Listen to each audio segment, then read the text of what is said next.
I'm off to get an MRI. Proceed to the highlighted route, then the route guidance will start.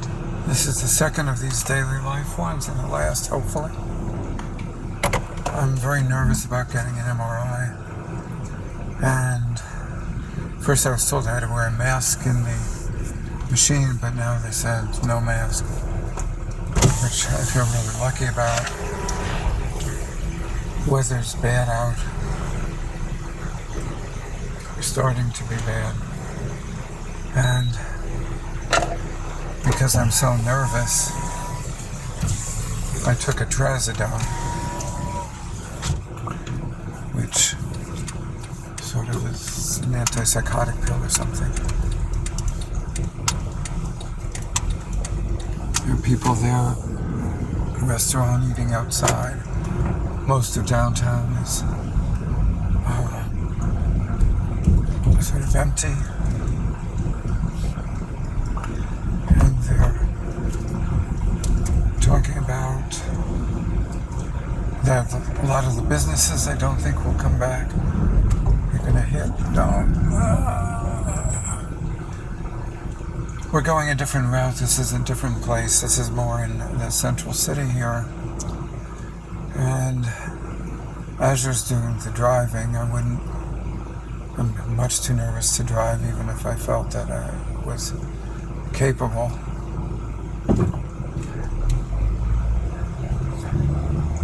So I'm going to be heading a little bit. Take the second right turn, then fourth left turn. Which we do not do. We're going up the hill by going straight, and then it's almost at the top of the hill. So No, it isn't. well, we take a left and then go North Main, and then we go down again. Yeah? Yeah, I don't know if technically we ever get on North Main. We don't get on North Main. We're going to avoid North Main like the plague. Here are people crossing. This is Kennedy Plaza, the bus stop.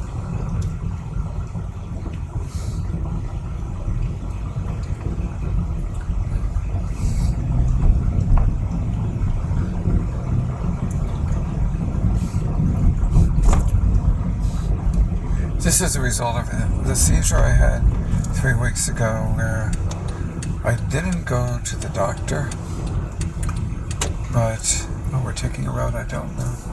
There's the oldest Baptist church in America, straight up the hill.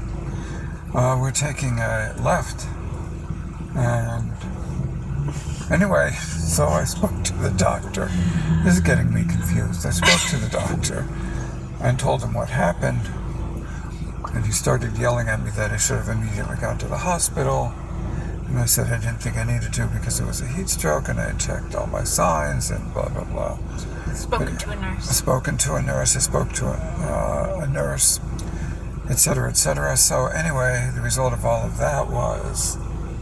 What was the result? Blood work? Blood work, which I had, and I think I made the first of these videos. Take the third left turn. Excitedly dealing with the drive to the lab, and this time, I'm much more nervous about this because it's a full hour in the MRI machine and I'm not claustrophobic, but I'm worried that just the general anxiety and panic that I've had for weeks now is going to get the better of me.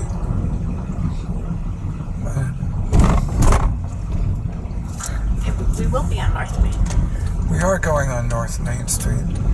Briefly. So I was right. One of the rare moments that I've been right. Azure says to suck it up, but I'm having trouble breathing normally even.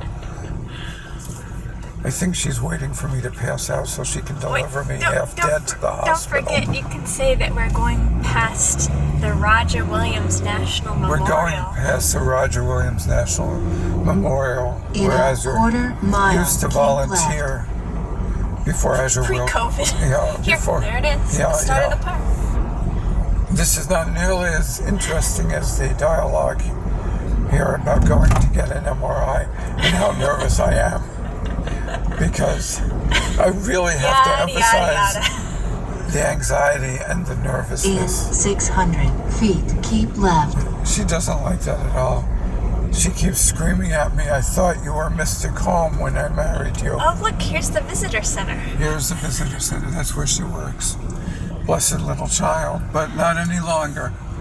Because Roger Williams is turning over in his grave and no one's around to write him up again. So we're at an intersection here that should cause a lot of accidents, and we almost got hit several times, but who cares? So, This one.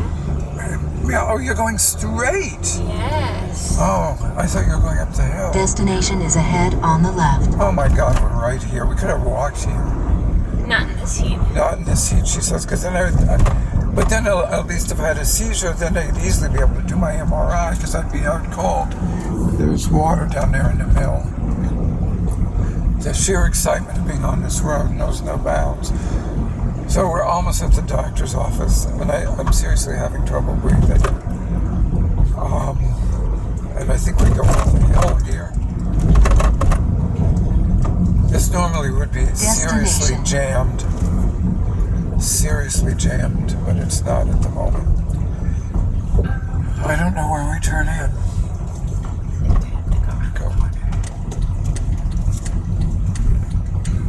We're going over a river. It's part of the Providence River system down here. And we're in another anonymous building. And now I have to call up. I have to stay in the car, but I have to call up and let people know that I'm here. We should get as close as possible because of the weather. That might be here, because that's all handicapped. Oh, what about the other side? Over there. That's all? That's going to be harder to get out of. Okay. This is close enough. The building's there. Do we really have to do this? Okay. That's about it before I faint.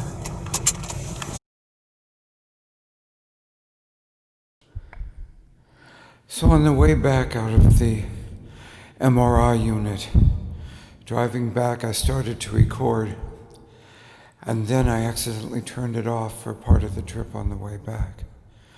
I remember what I was talking about, however, that the sounds from the MRI itself formed a kind of symphony, that it was an epiphany for me to listen to them and to realize a number of things, especially that in the dark and narrow chamber, which actually had fluorescent lights, but felt dark, there was nothing to look at.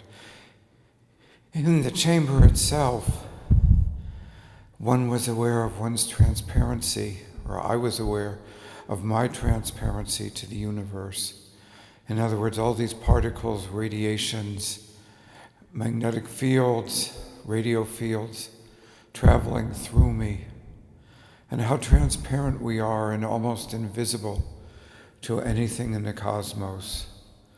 How this invisibility is a constant which we fail to take into account. That even in a real life, facing someone, we're all ghosts in a sense, in relationship to the radiations around us, neutrinos, but way more than that. Almost any number of particles are capable of passing through us. So that was one thing that I remember.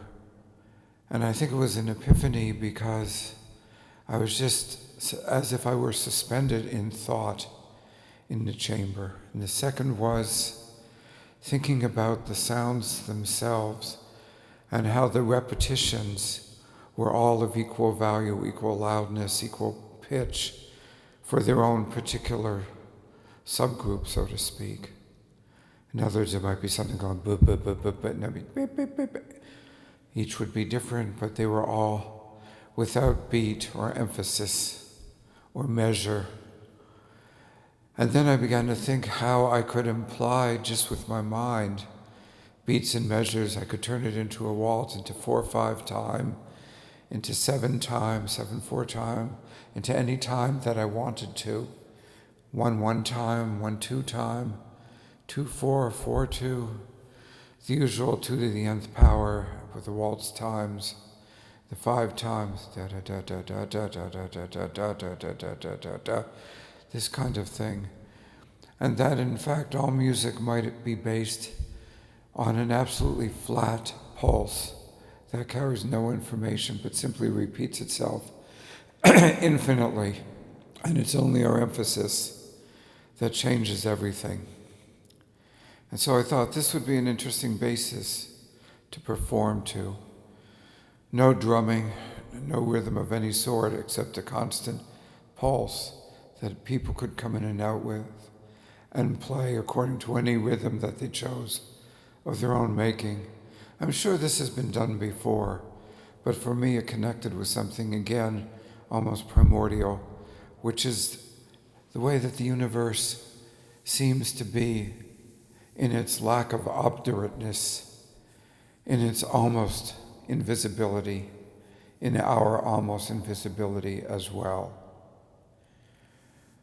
So then I remembered to turn back the recorder. I was still trembling and relieved at the same time after the MRI. And so this was the gist of what I had been saying the first time. I do remember talking about also that I spoke to the nurses and said, or the operators, and said that I really was amazed by the beauty of the sounds. And they both said that was the first time anyone had ever said that, which I thought must have been unusual because I've spoken to other people since who feel the same way.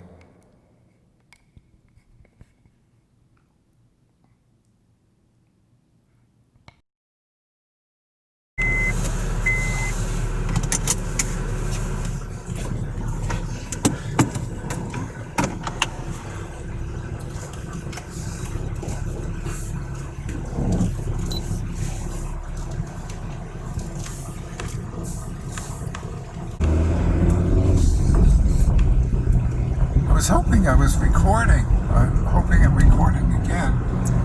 So the second thing was this dot dot dot dot dot dot dot, and I realized because it's an absolute one-to-one rhythm with other things coming in occasionally at double or slightly off the speed, one of the things you could do would be to play and just bump in and out of any rhythms. And we're going through a line. Oh God!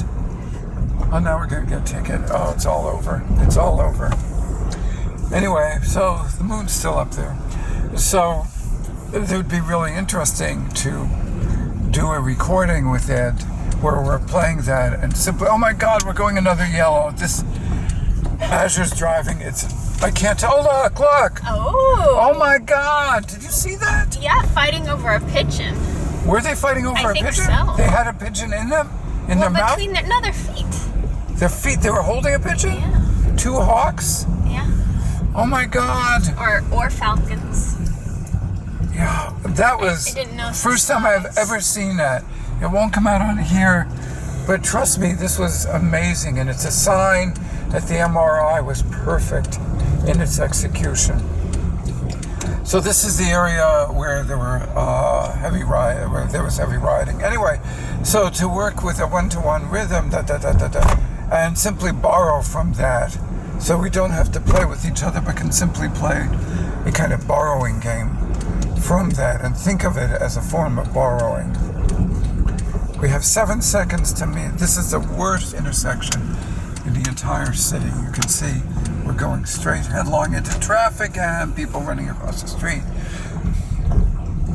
And here we're running into some more amusement as they dig up the city some more.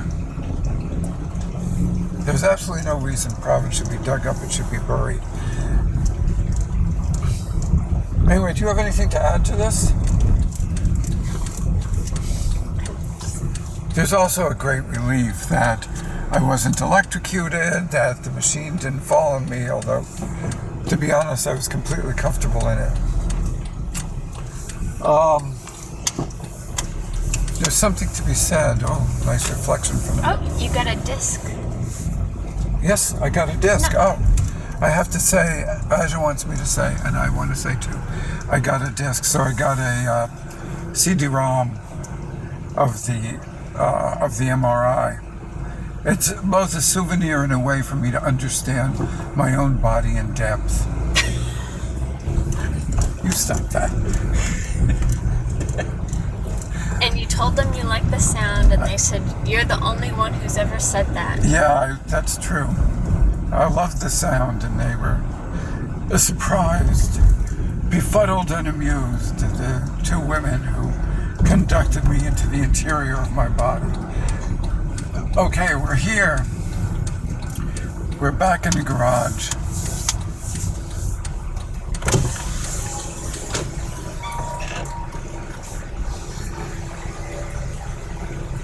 Please push blue button for tickets.